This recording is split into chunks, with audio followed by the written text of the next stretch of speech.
So we've been talking in recent months about borderline possibilities for the Hockey Hall of Fame, and I want people to just take me seriously about this. He's a player that's kind of been forgotten, 400 goal scorer in the NHL, a very prominent player with the Red Wings, Nordiques, and Rangers, probably one of the most underrated skaters of his era. Put in a good decade and a half of a high elite level, and a good Ottawa, Ontario boy like that, 6'2", 190. He was probably one of the most consistent left wings of his era. Now, John Ogrodnick was drafted 66th overall by the Detroit Red Wings in the 79 NHL entry draft after a very, very successful career in the BC junior program. He played with Maple Ridge Bruins of the BCHL in 77, as well as New Westminster, and represented New Westminster at the Memorial Cup in 77. 78, with New Westminster, he had 59 goals in 72 regular season contests and 21 points in 21 playoff games and 4 points in the Memorial Cup playoffs. And with New Westminster in his last campaign with the team, 48 goals, 84 points in 72 games.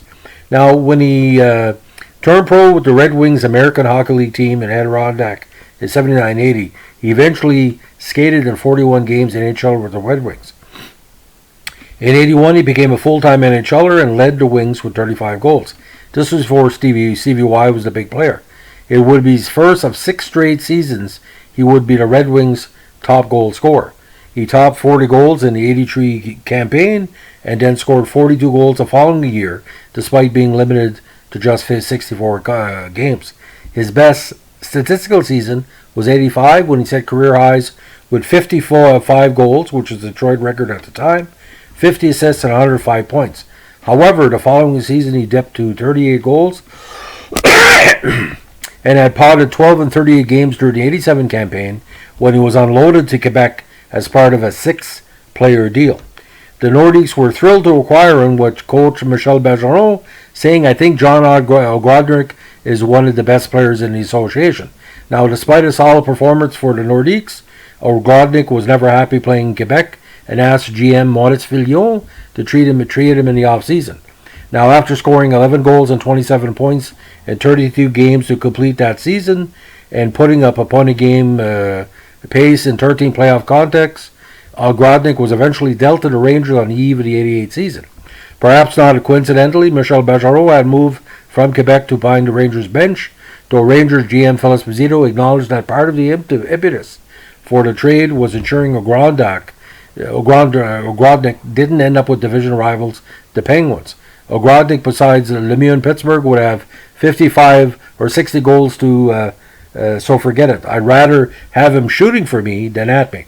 His first seasons on Broadway were underwhelming, but his third season with the Rangers saw him recapture his scoring touch under coach Roger Nielsen. He had paired Ogrodnick with Kelly Kissio and Brian Mullen and told him that he would give them 10 games to gel.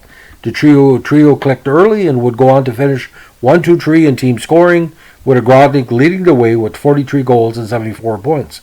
Now, following the success of the 90 season, Ogrodnick's contract expired, which led to tense negotiations with the Rangers for a new deal. Though he would ultimately sign on for 2 more years, his totals dropped in each season. He was done in New York following the 92 campaign. Now, in September 92, Ogrodnick signed a free agent contract to return to the Red Wings. Now, this edition of the Wings was deep offensively, with 2 of their top scorers, Dino Ciccarelli and Ray Shepard, ahead of Ogrodnick on the right wing depth chart.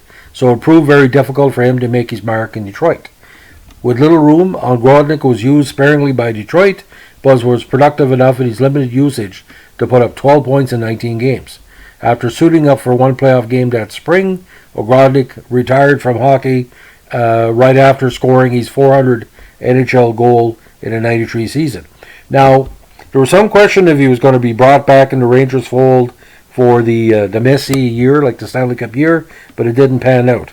So, final NHL totals: 402 goals in 928 games, 827 points, 41 playoff games, 18 goals, 8 assists for 26 points. Now, just to recap what we're saying about the goal totals: 81 with Detroit, 82, 83, 84, 85, 86, 35, 28, 41, 42, 55, 38. 87 combined Nordiques in Detroit, 23 goals. 88, 22 goals with the Rangers, 43 goals with the Rangers in 90, 31 in 91, almost 20 goals in 92 with 17, and then his final campaign with Detroit with 6 goals in 19 games. Played for Canada World Juniors, 79, 3 goals and 5 assists, 3 goals, and 3 points, and 81, 5 points, including 3 goals and 81 at the World Championships. So he's borderline Hockey Hall of Fame, and I really think he should be considered, and here's why. You look at that decade of excellence in Detroit. You look at the Rangers' years where he's basically one of the top 5 players on New York, that 43-goal season. He was one of the top snipers of his era. Wasn't the most flashy player, but the puck was in the net. But you look at that, the number of 30-goal plus seasons are impressive for that era. And that era of the NHL, he was a superstar in New York. He was a superstar in Detroit. He could have been a superstar in Canada, but I think the big problem playing with the Nordiques is basically the language barrier. He would have been really good for the Montreal Canadiens or Toronto Maple Leafs, but like I said, Esposito said, I'd rather have him shooting with us than against us. And that was the thing. He would always break out with a 30 or 40 goal season every once in a while. And like that 85 campaign where he got that 100 points, man, he was flying that year. He could have easily scored 60 goals, but he was double teamed quite a bit on the road.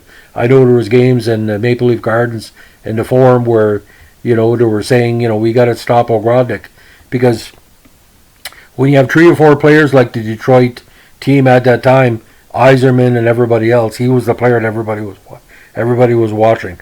And his World Championship participation was quite strong. The big ice service in '81, he was just flying into the zone, ladies and gentlemen. So John Ogrodnick, that's the question. Should he be in the Hockey Hall of Fame? Tell me what you think. Should a 400-goal scorer who was marquee for 2 major U.S. markets should be in the Hall of Fame? I want to see your thoughts on that. For me, it should be in there because Ogrodnick was the top 10 scorer in the NHL over a decade, and that's got to be recognized somewhere. Even though his teams didn't have big playoff success, again, he was 1 year away from maybe having that Stanley Cup ring with the Rangers in '94. Just bad timing. So, anyway, thanks for listening. Bye.